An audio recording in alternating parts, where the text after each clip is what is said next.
Si Sophie Cunningham ay nagda-viral na naman dahil sa isa pang matapang at makabayang hakbang. At habang mag-isa niyang hinaharap ang mundo ng sports at sinusubukang ipaglaban ang karapatan ng mga kababaihan sa larangan ng palakasan, ngayon ay nakikita niya na 73% ng mga Amerikano ay sumasang-ayon sa kanyang opinyon at pananaw na hindi dapat payagan ang mga lalaki sa palakasan ng mga babae, tuldok, tapos ang usapan. At mahal natin ang isang matatag na reyna, isang makabayang reyna, isang babae na hindi natatakot ipaglaban ang kanyang sariling karapatan at manindigan para sa mga bata, lalo na sa mga batang babae. Pero ito ang pangyayaring naganap nitong weekend na nagpabaliw sa internet, lalo na sa mga liberal, at pabor ako dito. Sige, nasa isang bar siya.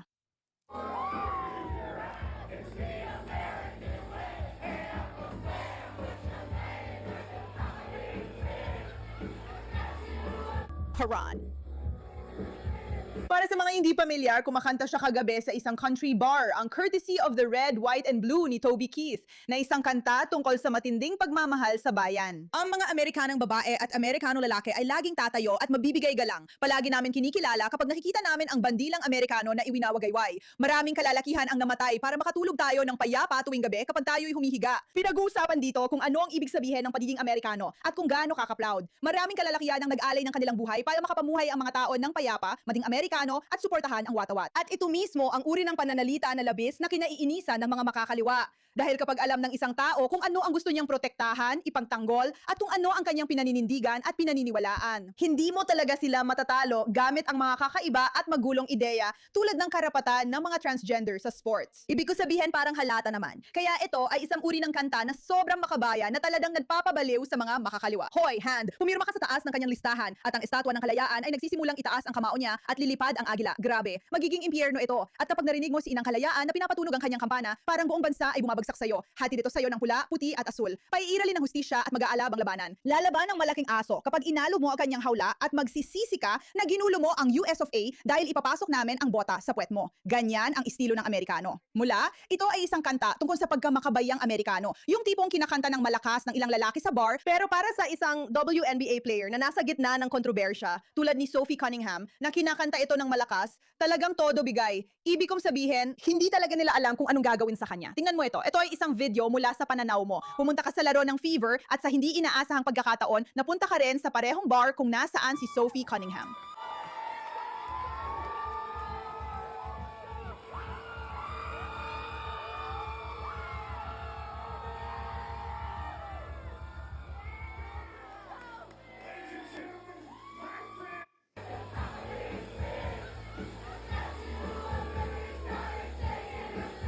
Kita mo, hindi na nakakagulat na meron kang isang tao dito, isang batang babae na makabayan. At kasama niyan ang ideolohikal na pangunawa at kalinawang moral na hindi mo dapat pinapayagan ang mga trans men o women na maglaro sa American sports. Dahil kapag alam ng isang tao kung anong ipinaglalaban niya, alam niya kung anong pinaniniwalaan niya, alam niya kung anong pinaninindigan niya, at hindi siya nahihiya tungkol dito, hindi mo sila malilito gamit ang mga mapanganib na ideya. Ibig kong sabihin, may dahilan kung bakit ang buong paraan ng pag-iisip ng Russia, China at Qatar tungkol sa pagsira sa Amerika ay sa pamamagitan ng paglika ng kaguluhan. Para hindi alam ng mga tao kung anong iniisip nila, nagpapalaganap ng mga kakaibang ideolohiya sa mga tao para malito sila. Dahil ang mga nalilitong tao ay madaling talunin, pero ang mga taong may pagmamalaki ay hindi. Ang kantang itong patunay kung bakit napakakumpiyansa at komportable ni Sophie Cunningham na manindigan laban sa WNBA at nakalikha siya ng isang kilusan. At kapag sinabi kong kilusan, ibig kong sabihin ay isang totoong seryoso, matinding kilusan para labanan ang issue ng transgender na nangyayari ngayon. Ibig kong sabihin, napag-usapan na natin ito, pero ngayon may mga lalaki mula sa NBA na sinusubukang patunayan ang kalokohan ng mga lalaki na nadadraft sa NBA, WNBA, na parang magiging patas ang laro. Ibig kong sabihin, tingnan mo itong video na ito. Mas maaga nitong linggong ito, inanunsyo ko. Ako ay transgender. Ako ay isang babae. Minsan, kinikilala ko ang sarili ko bilang isang babae. Tama, pinapanood mo ito at parang nakakabaliw, pero talagang nakakabaliw. Lahat ng ito ay nakakabaliw at hindi mo pwedeng hayaang may lalaking ganito na maglaro sa WNBA. At yon ang ipinaglalaban ni Sophie Cunningham. Para sa kanya, sobrang kalokohan na ito. Pero ganito kasi yon. Kahit ang maraming mga personalidad sa media na katulad ng tanga na ito na nasa WNBA rin na sinusubukang makakuha ng political points at papuri, ang karamihan ng mga Amerikano ay talagang sumusuporta kay Sophie Cunningham. Nakakabaliw ang mga estadistika tungkol dito. Pero sandali lang, pakinggan mo kung gaano kabaliw ang babaeng babaeng ito. Ngayon, ito na ang bago nating laban. Sa tingin ko, yun ang sinasabi ko na parang nagbago na ang mga laban. Hope. Alam mo, pareho pa rin ang mga intensyon natin, pero dahil nagbago na ang paligid, nakikita natin na unti-unting inaalis ang mga karapatan ng mga trans. Maraming usapan tungkol sa mga trans na atleta at kung saan sila pwedeng makipagkompetensya. Tatanggapin ko ng bukal sa loob ang isang trans na atleta sa aking koponan o kahit kalaban ng aking koponan, kahit kailan. Iyan ay, alam mo, simpleng katangahan lang. At ang nakakagulat, nagawa nilang kumbinsihin ang mga tao na mas dapat nilang alalahanin ang mga karapatan ng mga trans kaysa sa sarili nilang mga karapatan. Ang babaeng ito ay nagtrabaho ng buong buhay niya para maging isang professional na atleta at handang isakripisyo yon para lang sa isang pangpolitikang sandali para makakuha ng papuri. Mayroon siyang 10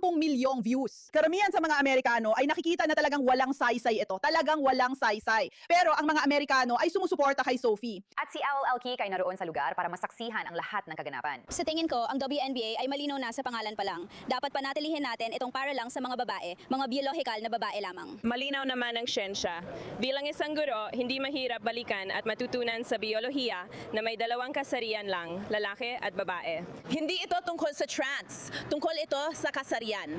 Kaya sinusubukan namin protektahan ang sport, hindi mula sa mga babaeng nagsasabing sila ay trans. Tama, 'di ba? At yan mismo ang punto. Hindi ito tungkol sa mga trans. Tungkol ito sa pagprotekta sa mga babae. Simple lang, madali lang. Pero ang WNBA, hindi nila alam ang gagawin dito. Hindi talaga nila alam ang gagawin dito dahil hanggang ngayon, hindi pa rin nila matukoy kung ano talaga ang tunay na kahulugan ng isang babae. Napilitan silang mapunta sa ganitong sitwasyon dahil sa mga lalaki mula sa NBA na nagsabing sasali sila sa draft ng WNBA. At parang, hindi, anong gagawin natin? Anong gagawin natin? Sige, kaya ang WNBA ay sinusubukang maghanap ng sagot kung ano nga ba talaga ang isang babae. Dahil malinaw na hindi ito isang 6 na talampakang 5 Turkish na manlalaro na ang pangalan ay Isan na nagsasabing siya ay babae. Parang, anong gagawin natin tungkol dito? Nangyayari ito sa panahon na hindi pa nga kayang tukuyin ng WNBA kung ano ang isang babae.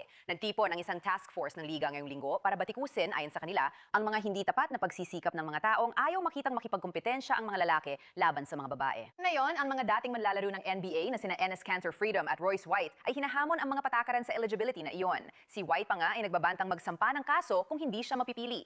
Mukhang ganun ka. Ibig kong sabihin, gustong-gusto ko ito. Gustong-gusto ko talaga ito dahil, muli, kapag may mga ganitong tao ka, kapag ang mga babae ay nagsasabi ng ganito, protektahan kami at sabi ko, si Risa ang pinakamalaki. Pero kapag ang mga lalaki naman ang nagsasabi ng, hindi, alam mo ba, kami ay mga babae, parang halata na may mali dito. At nakakalungkot na iyon ang kinakailangan para mapansin. Nakakalungkot na daan-daan at libu-libong babae ang nagsasabi, protektahan kami at ang kakayahan naming makapaglaro sa sports laban sa mga lalaking sumasali, nagsasabing kinikilala nila ngayon ang sarili nila bilang mga babae. At maaaring totoo ang paniniwala nila. Pero tulad ng sinabi namin, protektahan kami. Palagahan nyo kami higit pa kaysa sa isang maliit na minoryang grupo na nagkaroon ng kapangyarihang pampolitika dahil sa kanilang matending pangangampanya at pambubuli. Nagsasalita na ang mga lalaki at sinasabi nila, oo, dapat nating protektahan ang mga babaeng ito. Protektahan natin sila sa isang matalinong paraan. Minsan, nagpapakilala akong isang itim na transgender na lesbiana.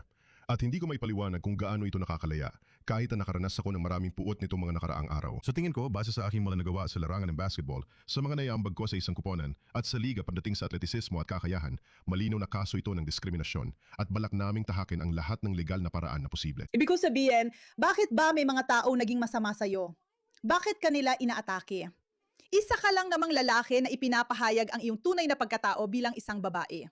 Wala namang masama, wala namang dahilan para magalit ang trans movement dito. Ito mismo ang ipinaglaban ninyo at ipinakita ninyo sa loob ng maraming taon. Bakit ninyo siya ginugulo? Hindi ba't puro pagmamahal dapat ang isinusulong ninyo? Yon ang punto. Isa lang itong katawa-tawang kilusan. Katawa-tawa talaga ang kilusang ito. At lahat, kahit sino na malenaw mag-isip, nakikita yon. At 73% ng mga Amerikano, salamat sa Diyos, ay malinaw na nakakakita. Opisyal na ito. Natuklasan ng isang survey na 73% ng mga Amerikano ay sumasang-ayon kay Sophie Cunningham na ang mga lalaking nagpapakilalang babae ay hindi dapat sumali sa palakasan ng mga babae. Nabigo ang WNBA na bigyang kahulugan kung ano ang babae at nasa maling panig sila ng kasaysayan. Pinapatakbo ang liga ng mga lokal na liberal. Dapat nilang makita ang babala at sabihin sa Amerika kung ano ang ibig sabihin ng babae. Tigilan na ang paglalaro sa usapin ng palakasan ng mga babae. Sa cloud ng mga pagpupulong na ito ang malawak na hanay ng mga paksa, kabilang ang patuloy na mga talakayan tungkol sa mga transgender na atleta at ang patuloy na galit at masasamang salita na ibinabato sa mga malalaro online. Walang agarang issue ng eligibility na nakakaapekto sa WNBA. Meron nga. At mariin namin kinukondena ang mga hindi tapat na pagsisikap na gamitin ang mga paksang ito para hamakin o ilagay sa laylayan ng iba.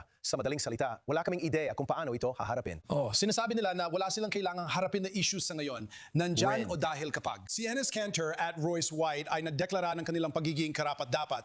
Tiningnan ko ang 400 at siyam na pahinang plea bargain na parang konstitusyon na. At sinasabi doon na para maging karapat-dapat, kailangan ay quote-unquote babae ka. Pero kahit saan sa 400 at 900 na pahina na iyon, wala namang definisyon kung ano ang babae. Ibig ko sabihin, nakakabaliw, di ba? Ang Women's National Basketball Association ay hindi matukoy kung ano ang babae sa isang pagpupulong noong Miyerkules. Ang pagpupulong ngayon ay sumaklaw sa iba't ibang paksa. Kabilang na ang patuloy na pag-uusap tungkol sa mga transgender na atleta. Alam mo, at ito nga pala, parang video ito ni Shihan at tinakpan nila ang kanyang dibdib kasi alam mo na, hindi pwedeng ipakita yan sa screen. Mga kaibigan, pwede ba tayong mag-pause sandali? Mag-pause muna tayo sandali at pag-isipan kung paano natin ipapaliwanag ito sa ating mga anak habang sila'y lumalaki.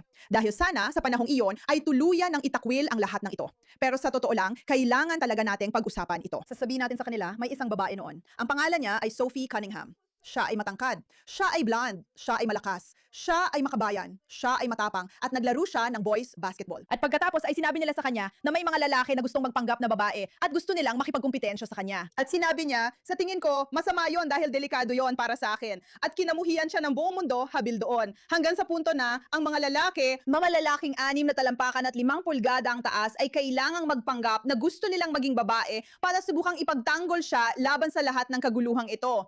At ang organisasyon kung saan siya naglalaro ay hindi malaman kung ano ang tunay na kahulugan ng isang babae. Kaya, ano na ngayon? Maisip mo ba na ipaliwanag ito sa labas ng drama na nakasanayan natin sa ating mga anak na titingin sa atin na parang baliw tayo dahil parang baliw talaga ang tunog natin? Dahil ang buong kwentong ito ay parang kabaliwan talaga. Darating ang araw na ang buong trans na kilusan na ito ay mapupunta na lang sa gilid at babalikan natin ito at sasabihin, paano nga ba naging ganito kalito ang isang lipunan? At ang sagot diyan, syempre, mga banyagang entidad na gustong malito ang mga Amerikano. Pero parami ng parami ang mga taong nakakakita ng kabaliwan nito. At ang isang publicity stunt na ganito ay napakatalino at ito ang eksaktong kailangan. At muli, ang bagay na nabibigay kay Sophie Cunningham ng lakas ng loob na tumayo at ipaglaban ng sarili niya kahit na siya ay nakakaranas ng mga konsekwensya nito sa laro kung saan siya ay pisikal na inaatake at inaabuso at kung ano-ano pa ay dahil alam niya kung ano ang pinaniniwalaan niya. Alam niya kung ano ang ipinaglalaban niya. Siya ay makabayan. Konektado siya sa kanyang bansa, sa mga sakripisyong ginawa ng kanyang bansa, sa kadakilaan ng kanyang bansa, at kung ano ang ibig sabihin ng maging isang babae at ipagtanggol ang mga kababaihan. At lahat ng mga bagay na yon ay nagsasama-sama upang humubog sa kanya bilang isang taong kayang manindigan at ipaglaban ang tunay na tama. At ako naman, gustong-gusto ko talaga yon. Maraming salamat sa inyong atensyon ukol sa bagay na ito.